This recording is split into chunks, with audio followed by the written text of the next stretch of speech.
A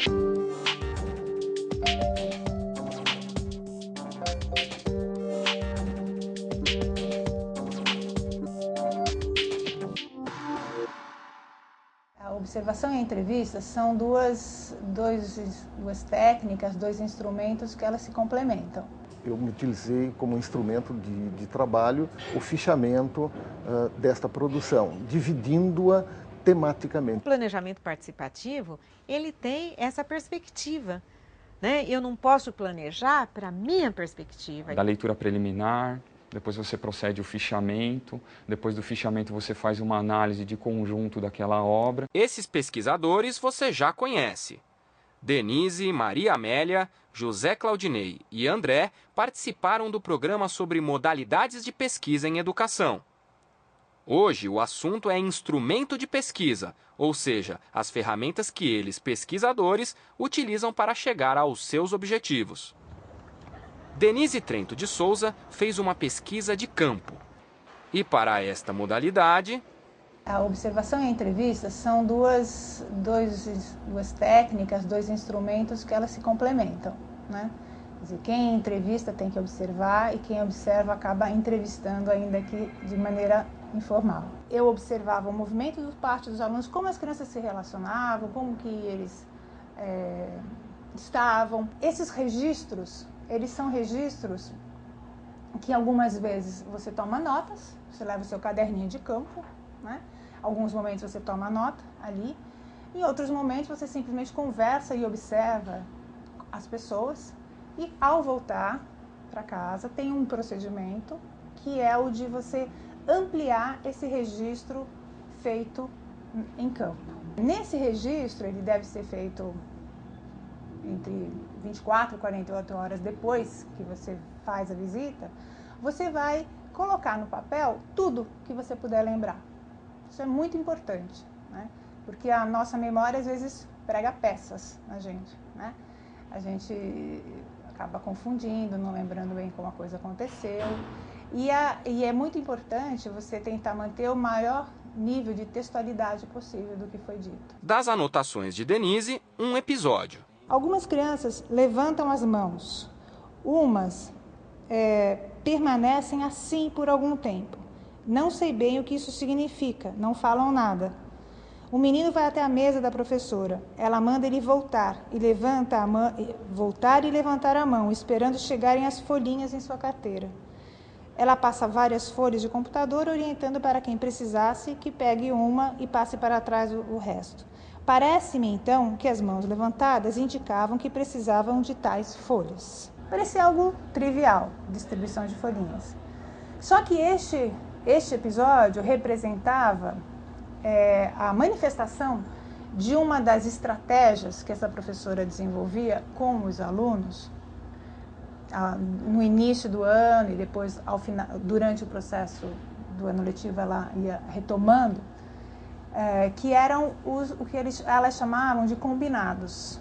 E uma surpresa para a pesquisadora. A professora estava na fase de alfabetização e ela escreveu na lousa: a pá caiu no pé do vovô e disse para os alunos: é para ler com os olhos, significando que não era para ninguém falar alto. Não levou o quê? 1 minuto? Nem isso.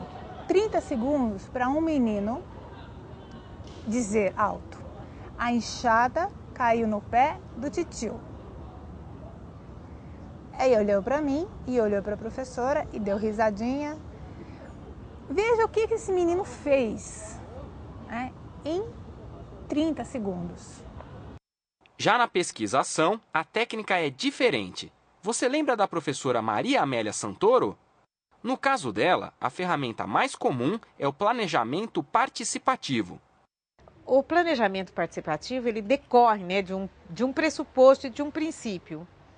Se eu vou planejar sobre o outro, eu estou considerando o meu ponto de vista, que é de uma certa cultura, de um certo momento, de uma certa classe social, etc. e tal. Agora, quem vai sofrer, entre aspas, esse planejamento são os outros. Então, o planejamento participativo, ele tem essa perspectiva, né? Eu não posso planejar para a minha perspectiva, eu tenho que planejar coletivamente com a perspectiva de todos. Que todos entrem, que eu chame todos para essa mesa, para essa conversa. Quando eu chamo os professores, os alunos, os sujeitos dessa situação para interpretarem juntos, eu tenho um problema novo, que é este problema de equacionar este diálogo intercultural. Olha o que a professora Marília Tozoni Reis escreveu sobre o planejamento participativo no texto Metodologia de Pesquisa Científica. Entendemos por planejamento participativo uma estratégia de trabalho coletivo que parte da necessidade da participação dos envolvidos na tomada de decisões conjuntas para a solução de problemas comuns. O educador Pedro Ganzelli, que você já conhece do segundo programa de Introdução à Metodologia de Pesquisa Científica, também usou o planejamento participativo pesquisando uma escola em Campinas. Então, o diálogo ele vai permitindo a integração, né? O trabalho integrado.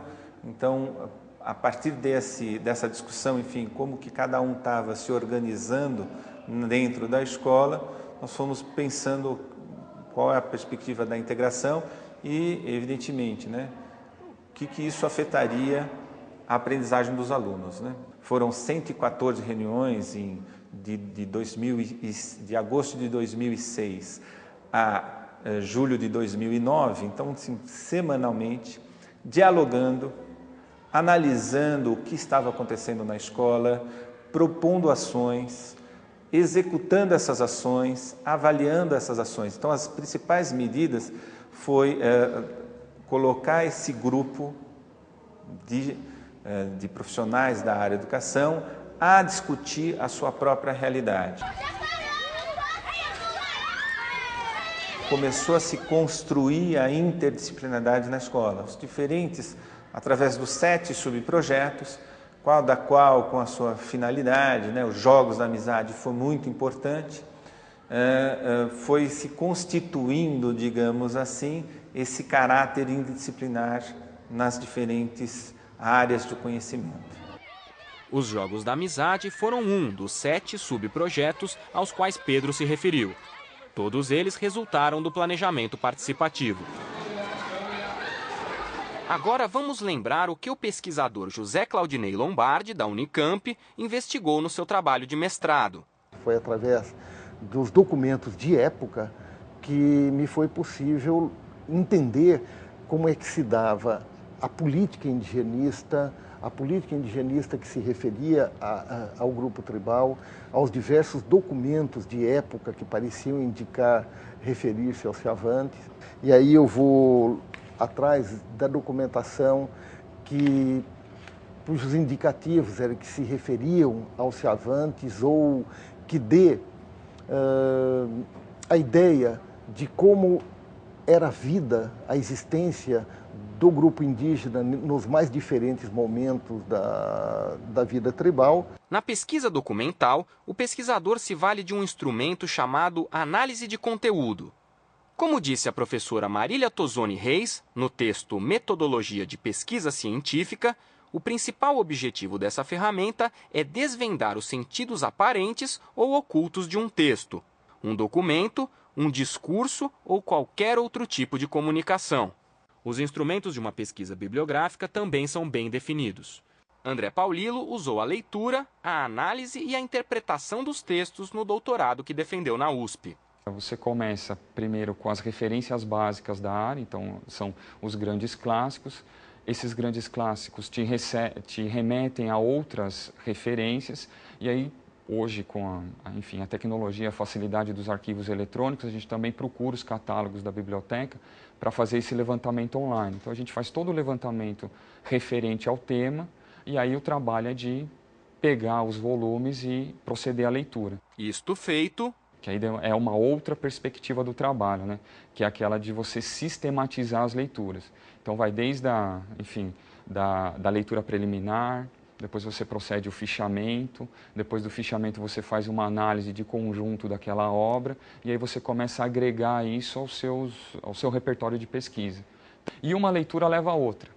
Então, no meu procedimento, a prática era, ao ler um livro, toda a referência que ele fazia a possíveis livros que me interessassem, eu anotava em fichas. Essas fichas acabaram formando um catálogo de referência. Porque depois, na hora que você vai escrever, também você precisa da informação rápida, da referência, então você tem as fichas organizadas para isso.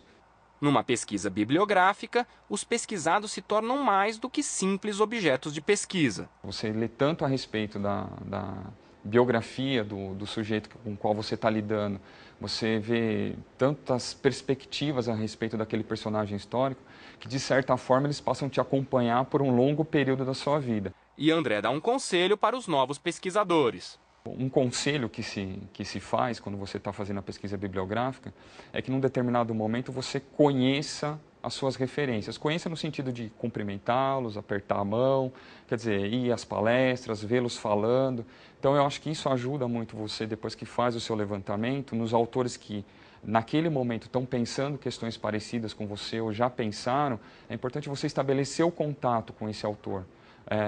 Buscar nos congressos científicos, buscar nos seminários que esses professores dão, o diálogo com esse autor a partir do que você já leu. É um exercício extremamente gratificante, porque esse autor vai te explicar por que ele abandonou determinados caminhos, por que ele fez determinadas escolhas, isso acaba informando as suas escolhas. Nesse trabalho, o papel da orientação é importantíssimo, porque praticamente é na conversa com o orientador, na conversa com esses autores, enfim, nos eventos científicos, é que você vai delimitando melhor o seu foco de interesse.